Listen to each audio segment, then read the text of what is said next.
But what's your name? Natasha. So you are? Natasha. Felicia. No. I'm Felicia and you are? Natasha. And she was saying that what's his name? Roy Lichtenstein. Yeah. He invented this.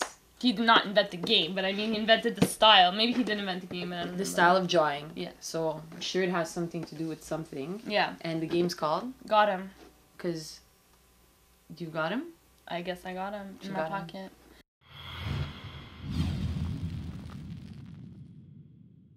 In Gotham, players put up walls in order to surround and entrap other players' pawns. In the box you'll find a double-sided plastic game board, 84 white wall pieces, 55 Gotham cards, 4 pawns, and a rulebook.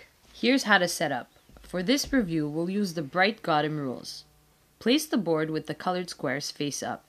Each player chooses a pawn and places it on the matching starting square on the board. Separate the walls in approximately even piles and give them to each player. Shuffle the cards face down and deal 3 to each player. Place the remaining cards down to create a draw pile. The player whose birthday is coming up first is the first player. Each turn consists of 2 steps. 1. Play a card, and 2. Draw a card. In the first phase, choose a card from your hand and simply follow the instructions.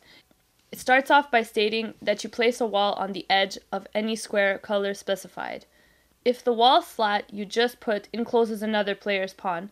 Then you eliminate that player, and you remove his pawns. As a reward for eliminating the player, you may remove any one wall from the board. Then, you follow any other instructions on the card, which is usually move your pawn. You can move up to any space indicated on the card, but you may never move through a pawn, and only when indicated on the card can a player move through walls. When all instructions on the card are completed, discard the card in the discard pile and draw a card from the draw pile to bring your hand size back to 3. Be the last pawn on the board and you win. The other variant is the Brainy Gotham game. Flip the board to its white side. Place the pawns on their designated start positions. Remove the cards as you won't need them.